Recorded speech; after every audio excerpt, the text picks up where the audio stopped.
4월 4일 목요일자 노중엽의 날마다 성경.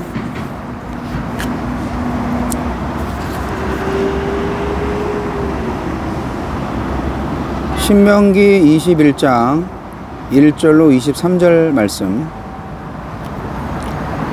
내 하나님 여호와께서 내게 주어 차지하게 하신 땅에서 피살된 시체가 들에 엎드러진 것을 발견하고 그 쳐 죽인 자가 누구인지 알지 못하거든 너희의 장로들과 재판장들은 나가서 그 피살된 곳의 사방에 있는 성읍의 원근을 잴 것이요 그 피살된 곳에서 제일 가까운 성읍의 장로들이 그 성읍에서 아직 부리지 아니하고 멍에를 매지 아니한 암송아지를 취하여 그 성읍의 장로들이 물이 항상 흐르고 갈지도 않고 씨를 뿌린 일도 없는 골짜기로 그 송아지를 끌고 가서 그 골짜기에서 그 송아지의 목을 꺾을 것이요 레위 자손 제사장들도 그리로 갈지니 그들은 내 하나님 여호와께서 택하사 자기를 섬기게 하시며 또 여호와의 이름으로 축복하게 하신 자라.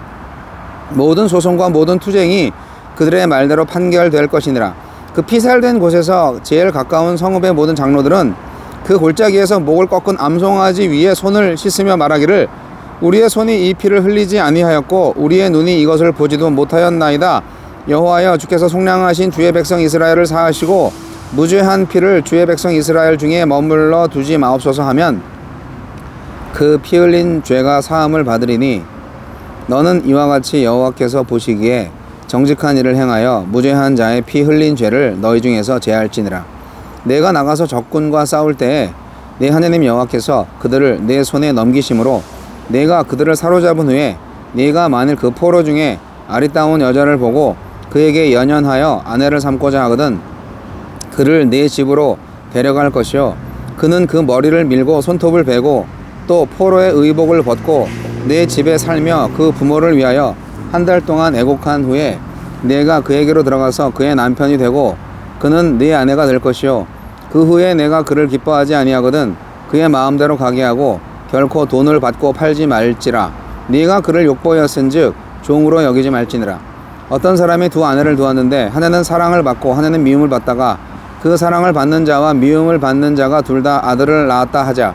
그 미움을 받는 자의 아들이 장자이면 자기의 소유를 그의 아들들에게 기업으로 나누는 날에 그 사랑을 받는 자의 아들을 장자로 삼아 참 장자 곧 미움을 받는 자의 아들보다 앞세우지 말고 반드시 그 미움을 받는 자의 아들을 장자로 인정하여 자기의 소유에서 그에게는 두 몫을 줄 것이니 그는 자기의 기력의 시작이라. 장자의 권리가 그에게 있음이니라.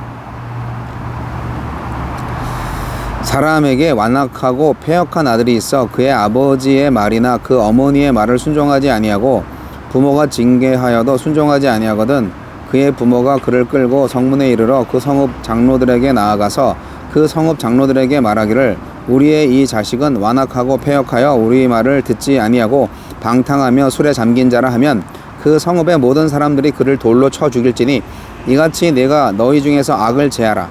그리하면 온 이스라엘이 듣고 두려워하리라. 사람이 만일 죽을 죄를 범함으로 네가 그를 죽여 나무 위에 달거든 그 시체를 나무 위에 밤새도록 두지 말고 그날에 장사하여 네 하나님 여호와께서 내게 기업으로 주시는 땅을 더럽히지 말라. 나무에 달린 자는 하나님께 저주를 받았음이니라. 은밀하고 사적인 죄까지.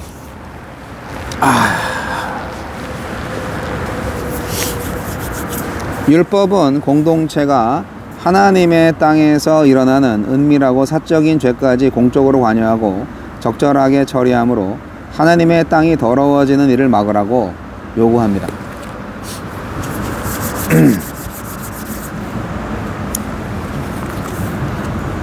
하나님의 율법은 살인사건에 대한 책임을 공동체에 맡깁니다.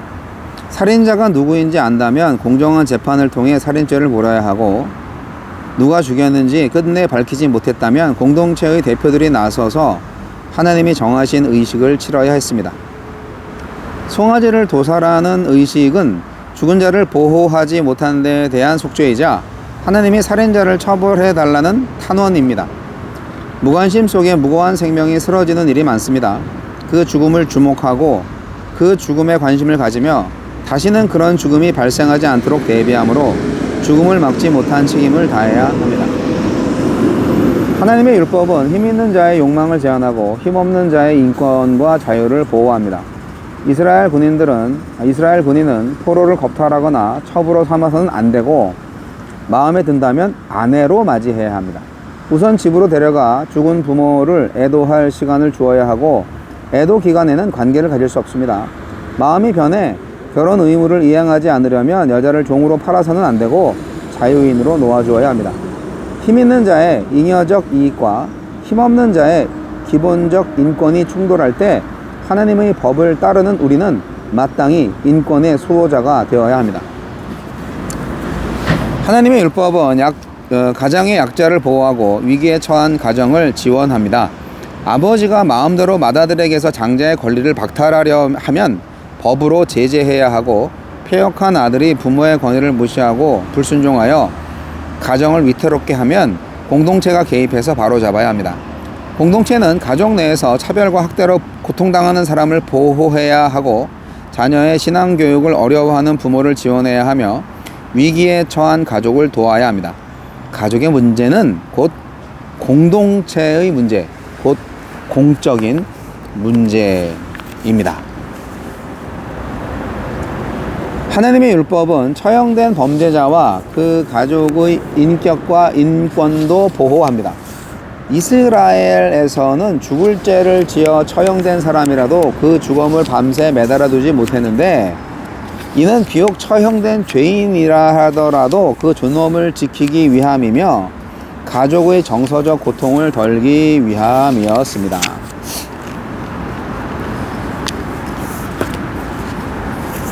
다양한 규정의 내용이네요. 네, 여러 가지 일들, 특히 인권 유린이나 또는 사람의 뜻하지 않은 죽음에 관한 판결과 조치, 뭐 이런 과정에 있어서 엄청난 고민을 한 이스라엘 법이네요. 물론 고민까지는 안 하셨겠죠. 하나님이 만들어 주신 거니까. 그런데 고대 사회에서 이렇게 구체적인 방법들을 율례로 만들어 놓은 것을 보면, 이 이스라엘이라는 나라는 고대 공동체 사회는 상당히 그 인격적인 차원에서 수준이 높았다, 그런 생각이 들고요.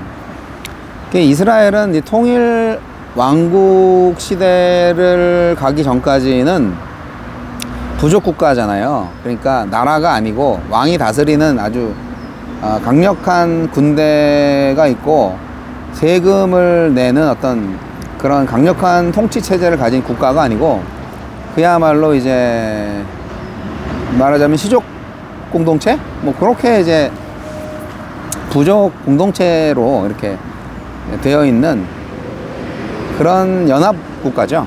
그러다 보니까 뭔 일이 있으면은 제사장한테 와가지고 판결을 해달라고, 분쟁을 해결해 달라고 그렇게 했던 거죠. 그래서 종교와 이 정치가 다 맞물려 있는데, 그렇다고 제사장이 뭐 나라를 다스리는 건 아니잖아요.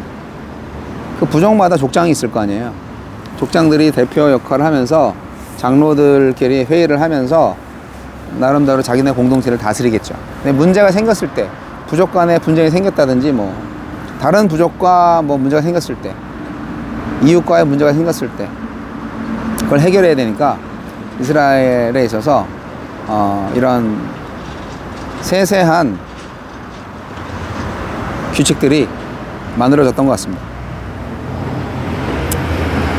근데 어떻게 보면 누군가가 살인을 당했는데 살인자를 못 찾았을 때, 그거에 대한 해결을 하나님한테 탄원하는 의식으로 송아지를 이렇게 희생시키면서 그렇게 한다는 거 좀 상징적이긴 하지만 사실 그 마음이 참 고상하다 생각이 듭니다.